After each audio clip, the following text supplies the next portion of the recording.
उस मांग के समर्थन में, और तीसरा कि वो प्राइवेट एजेंसियां जो शिक्षा व्यवस्था में घुस करके लगातार इस तरीके के मिसमैनेजमेंट को, इस तरीके के करप्शन को सिस्टमैटिक बना देती हैं, उन एजेंसियों को, टीडीपीएल जैसी एजेंसियों को, एनटीए जैसी एजेंसियों को तुरंत रद्द करके इन परीक्षाओं को कराने की जिम्मेदारी सरकारी संस्थानों को देनी होगी, ताकि जवाबदेही सीधी सरकार से ली जा सके। ये 3 मांगों के समर्थन में आज हम लोगों का मार्च निकल रहा था बिरसा मुंडा चौक से। उस मार्च के दौरान जब मैं वहां पे खड़ी हुई थी बैनर के पीछे, मेरे साथ साथी विभा खड़ी थी, बहुत सारी और महिला साथी खड़ी हुई थी, नारा लगा रही थी। तो एक व्यक्ति जिसका नाम अमरनाथ पांडे है, 26 वर्ष के हैं, वो हजारीबाग में रहने वाले हैं, हिंदी ऑनर्स की पढ़ाई कर रहे हैं विनोबा भावे विश्वविद्यालय से, और आरएसएस के मेंबर हैं। वो व्यक्ति आ करके पीछे से मेरे ऊपर इंक फेंकते हैं सर के ऊपर, और अपने इस क्रिमिनल एक्ट को जस्टिफाई करने के लिए वही करते हैं जो आरएसएस से एफिलिएटेड लोग करते हैं, और वो है धर्म का सहारा लेना। जय श्री राम का नारा वो लगाते हैं। उसके बाद वहां पे जो लोग प्रोटेस्ट में मौजूद रहते हैं वो उनको पकड़ते हैं और उनको पुलिस के हवाले किया जाता है। इस वक्त वो पुलिस थाने में ही है, उनका डिटेल्स लिया जा रहा है, उनसे बातचीत जारी है। इस तरीके की हिंसा जो आरएसएस और भाजपा के लोग लगातार छात्रों के आंदोलन को कमजोर करने के लिए करते आए हैं, इसके खिलाफ मैं यहाँ से बात रखना चाहूंगी। वो लोग जो क्लेम कर रहे हैं कि झारखंड में जो छात्र आंदोलन चल रहा है जयपाल सिंह मुंडा स्टेडियम में, वो हम चला रहे हैं, राइट विंग चला रहा है, भाजपा चला रहा है, और यहाँ पे हम किसी और को एंट्री नहीं देंगे। वो लोग उन्हीं मांगों के, वहां पे जो अभ्यर्थी हैं, उन्हीं छात्रों की मांगों के बेसिस पे जब हम एक मार्च निकालते हैं तो सवाल पूछना चाहेंगे हम उनसे कि क्यों आपको ये जरूरत महसूस होती है कि आप उस मार्च को डिसरप्ट करने के लिए वहां पे हिंसा करने की कोशिश करें। अगर आप छात्रों के आंदोलन के साथ खड़े हैं और सिर्फ अपनी राजनीति की रोटियां नहीं सेक रहे हैं, तो आपको इस तरीके के मार्च से कोई प्रॉब्लम नहीं होनी चाहिए जो हम निकाले हुए थे, क्योंकि उसकी सारी मांगे उन छात्रों के समर्थन में थी जो छात्रों की मांगे इस वक्त जयपाल सिंह मुंडा स्टेडियम में छात्र रेस कर रहे हैं। बहुत सारे अभ्यर्थी जयपाल सिंह मुंडा स्टेडियम से हमारे इस मार्च में शामिल हुए थे। झारखंड भर से अलग अलग जिलों से स्टूडेंट्स इस मार्च में शामिल हुए थे, अपने शिक्षा के मुद्दे, रोजगार के मुद्दों पर आवाज उठा रहे थे। फिर क्यों जरूरी लगता है बार बार भाजपा और आरएसएस को कि वो इस तरीके से प्रहार करें छात्र आंदोलन पे? क्या उन्हें इस बात का गुस्सा है कि मैं और मेरे साथी उस आंदोलन में शामिल थे जिस आंदोलन ने उनकी पॉलिटिकल पार्टी से आने वाले शिक्षा मंत्री का इस्तीफा दिलवाया? क्या ये एक बदले की भावना से सुचारू रूप से वो जिस तरीके से ऑनलाइन महिलाओं को पकड़ पकड़ के बलात्कार की धमकियां, जान से मार देने की धमकियां दे रहे हैं, उन महिलाओं के ऊपर टिप्पणियां कर रहे हैं, 6 एफआईआर 15 साल की एक लड़की पे कर रहे हैं, इसी नफरत और बदला लेने के एजेंडे से क्या आरएसएस के लोगों को ये बात कही गई है कि आप जाइए और वो तमाम लोग जो जंतर मंतर के आंदोलन में शामिल थे उन लोगों के ऊपर इस तरीके की हिंसा करिए? ये पहला सवाल है जो मैं चाहूंगी प्रेस के माध्यम से हम पूछे, उठाएं। अगली जो चीज है जिस पे हम बात करना चाहेंगे वो ये है कि वो पॉलिटिकल पार्टीज जिन्होंने पिछले महीने में जो हमारा छात्र आंदोलन चल रहा था धर्मेंद्र प्रधान के इस्तीफे के लिए, उसमें अपनी एकजुटता जाहिर की, समर्थन जाहिर किया, हम एक्सपेक्ट करते हैं कि वो पॉलिटिकल पार्टीज जो इंडिया अलायंस से हो सकती हैं, जेएमएम हो सकता है, अगर वो हमारे छात्र आंदोलन का समर्थन कर रहे थे तो उन्हें जयपाल सिंह मुंडा स्टेडियम में जो छात्र संघर्ष कर रहे हैं उनकी मांगों को भी मानना होगा, ताकि वो ये फर्क दिखा सके कि छात्र विरोधी भाजपा सरकार के खिलाफ हम सब संगठित क्यों हैं, और छात्रों के हित में अगर वो सही मायने में है तो छात्र आंदोलन जो झारखंड में चल रहा है उसकी सभी मांगों को यहाँ पे झारखंड की सरकार माने, ये हम आखिरी बात मीडिया के माध्यम से सरकार तक पहुंचाना चाहेंगे। नेहा जी, सवाल ये है कि आरएसएस जिस तरीके से काम करती है उसका रजिस्ट्रेशन भी नहीं होता है, उसके कार्यकर्ताओं का भी रजिस्ट्रेशन नहीं होता है, तो कैसे साबित हो पाएगा अदालत में और दूसरी जगहों में कि ये आरएसएस का ही है? हमने देखा है कि गोडसे को भी साबित नहीं कर सकी थी सरकार की वो आरएसएस का है। सर, आप कितना ही वाइट वॉश करने की कोशिश करें किसी चीज को, जो व्यक्ति फोटोज डाल रहा है, आरएसएस के लिए पोस्ट कर रहा है, उसके प्रोग्राम्स में जा रहा है, ऑफिशियल रूप से जान से मारने की धमकी दे रहा है अपने सोशल मीडिया से। अभी पुलिस इस चीज को और आप सबके सामने अपनी तरफ से भी रखेगी। हम उम्मीद करते हैं प्रशासन अपना काम करेगी और ये हमला, जानलेवा हमला जो हुआ हमारे साथियों के ऊपर, इस मार्च में जो महिलाएं शामिल थी उनके ऊपर, इस चीज के लिए कौन जिम्मेदार है, वो कौन सी राजनीतिक समझदारी से आता है, कहाँ का है, और प्रशासन और पुलिस उसके खिलाफ क्या एक्शन लेगी। पुलिस की तरफ से हम चाहेंगे कि ये चीज जारी हो, फॉर्मली जारी हो। बाकी पॉलिटिकल आइडियोलॉजी किसकी क्या है, आज के समय पे सोशल मीडिया पे चिल्ला चिल्ला के सब लोग कह रहे हैं, सोशल मीडिया के माध्यम से वीडियो बना के कह रहे हैं कि जान से मारने की धमकी दे रहे हैं। तो आप कौन सी आइडिया से एफिलिएटेड हैं, ये आज के समय में अंदाजा लगाना बिल्कुल मुश्किल नहीं है।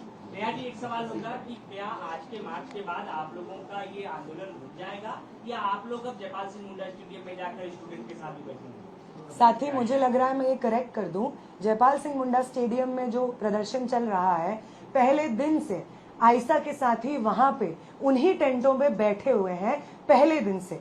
इसलिए ये बात, जो एक और सवाल आप पूछ रहे हैं कि मैं 14 दिन बाद क्यों आई, मैं आयशा की राष्ट्रीय अध्यक्ष हूँ, लेकिन आयशा झारखंड के साथी इन्हीं झारखंड की सड़कों पे लगातार छात्रों के इस आंदोलन को बुलंद करते रहे हैं, छात्रों के तमाम मुद्दों पे संघर्ष करते रहे हैं। और जब ये आंदोलन उठ खड़ा होता है जयपाल सिंह मुंडा स्टेडियम में, तो पहले दिन से सुबह हो, शाम हो, बारिश हो, धूप हो, रात के सुबह के 8 बजे से लेकर के रात में वहीं सोने तक सब आयशा के साथी उन्हीं टेंटों में सोते थे, इस आंदोलन में पहले दिन से शामिल थे।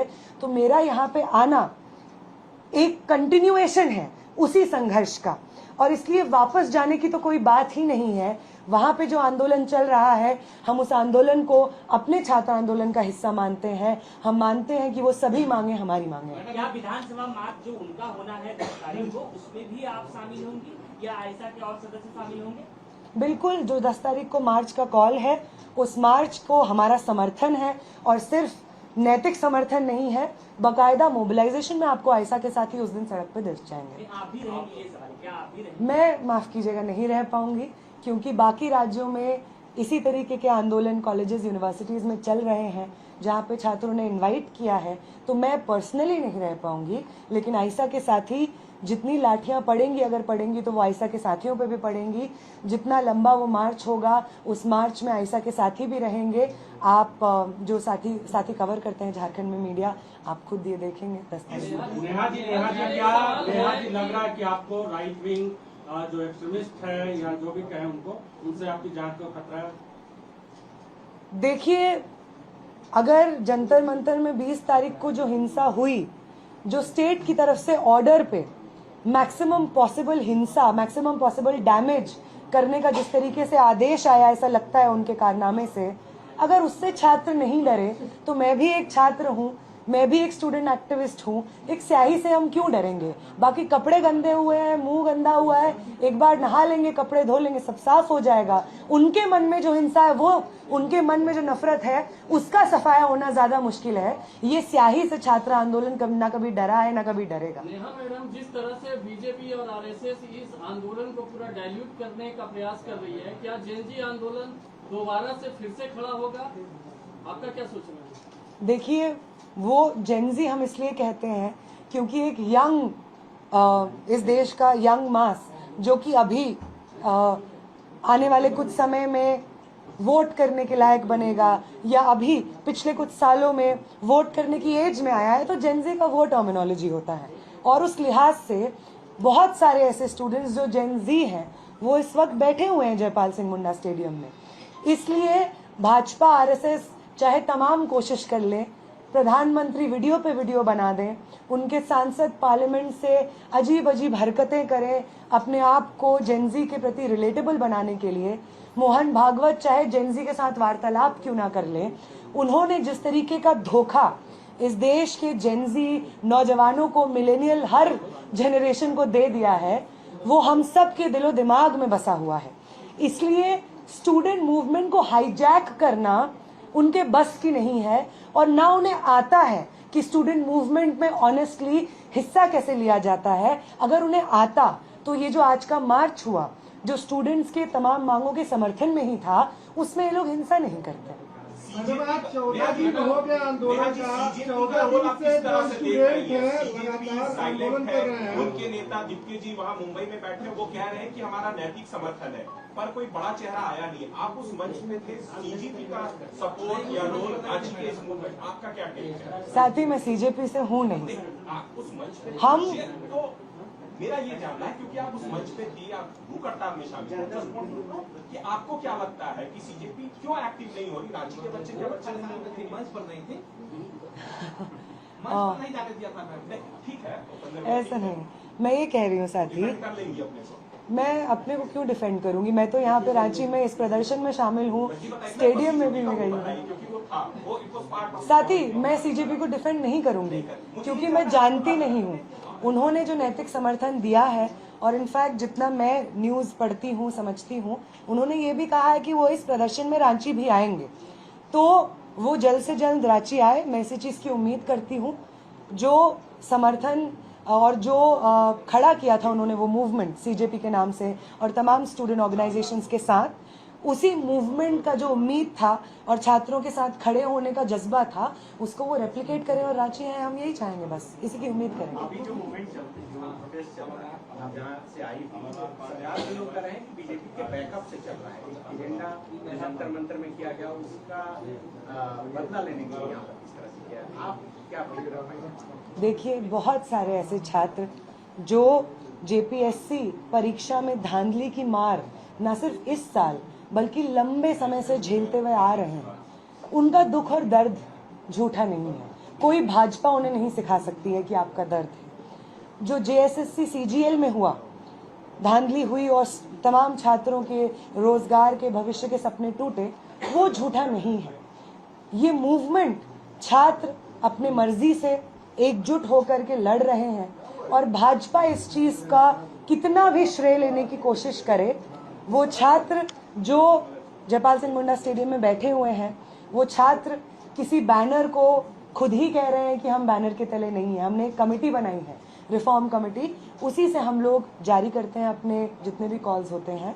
तो वो ये कहते हैं। और जहाँ तक भाजपा और इन तमाम लोगों की बात आए, तो जैसा मैंने कहा, अगर भाजपा के लोग शामिल हैं, बहुत अच्छी बात है कि उनको देश भर में जब आंदोलन चला, धर्मेंद्र प्रधान के खिलाफ, उनकी सरकार के खिलाफ था, तो उनके अंदर छात्रों के प्रति ये सहानुभूति नहीं जगी। अब जग गई है, बहुत अचंभे और हिपोक्रेसी की बात है। लेकिन कोई नहीं, वो अगर हैं तो हम भी हैं। हम उस आंदोलन में भी थे जो देश भर में लड़ा गया, और हम लेफ्ट से हैं, आईसा से हैं। तो उस आंदोलन की जो सिंसेरिटी थी, जो ऑनेस्टी थी, जो झुका नहीं लाठियों के सामने, पैलेट गन्स के सामने, हम उसी मजबूती के साथ और राजनीतिक प्रतिबद्धता के साथ इस मूवमेंट में भी शामिल हैं। सब लोग शामिल हैं, सब लोग शामिल हैं। कई छात्रों से बात की हमने, कई छात्रों ने नया बोरा का खासकर विरोध किया है, क्योंकि वो दिल्ली के जंतर मंतर पर देश विरोधी नारे लगाते और उस मंच को साझा करते नजर आई, जो कांग्रेस जनता। आप पत्रकार हैं, कौन से चैनल से आप? मैं इंडिया टाइम। किससे? India time. आप पत्रकार हैं, आपको सूट नहीं करता है कि आप इस तरीके की फेक इंफॉर्मेशन को सवाल के रूप में पूछें। आपसे मैं पूछ रही हूँ सर, मैं आपसे पूछ रही हूँ सर, आपसे पूछ रहे हैं, अगर आप मुझे एक वीडियो दिखा सकते हैं कौन सा देश विरोधी नारा लगा है। अगर भाजपा के 3 लोग आपको मिलके कह रहे हैं कि देश विरोधी नारा लगा है और आप उसको हजारों छात्रों की तरफ से रिप्रेजेंटेशन के फॉर्म में पेश कर रहे हैं, तो ये तो सच नहीं है। और दूसरी बात, उस प्रोटेस्ट में जो जंतर मंतर पे हुआ, पहले दिन से लेकर के आखिरी दिन जब तक वो प्रोटेस्ट चला, मैं पर्सनली उस प्रोटेस्ट में हर रोज, हर सुबह, हर रात शामिल थी।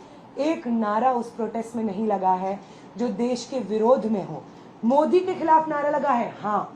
अमित शाह के खिलाफ लगा है, हाँ। धर्मेंद्र प्रधान के खिलाफ लगा है, हाँ। ये जनप्रतिनिधि हैं, इनका काम है जनता के मुद्दों को एड्रेस करना, जनता को सर्व करना। अगर ये जनप्रतिनिधि अपना काम नहीं करेंगे तो उनके खिलाफ नारे बिल्कुल लगेंगे। इस व्यवस्था के खिलाफ, शिक्षा व्यवस्था के खिलाफ नारे बिल्कुल लगेंगे। और किसी मंत्री के खिलाफ नारे लगाना, भले ही वो प्राइम मिनिस्टर क्यों ना हो, भले ही वो होम मिनिस्टर क्यों ना हो, शिक्षा मंत्री क्यों ना हो, उसे एंटी नेशनल नहीं कहा जाता है, उसी को सही नेशनलिज्म कहा जाता है। इस देश में सत्ता पक्ष में जो लोग शामिल रहे हैं, उस सत्ता को चुनौती देते हुए हमने इस देश की नई परिभाषा को गढ़ा था। आजादी के आंदोलन का यही मतलब था।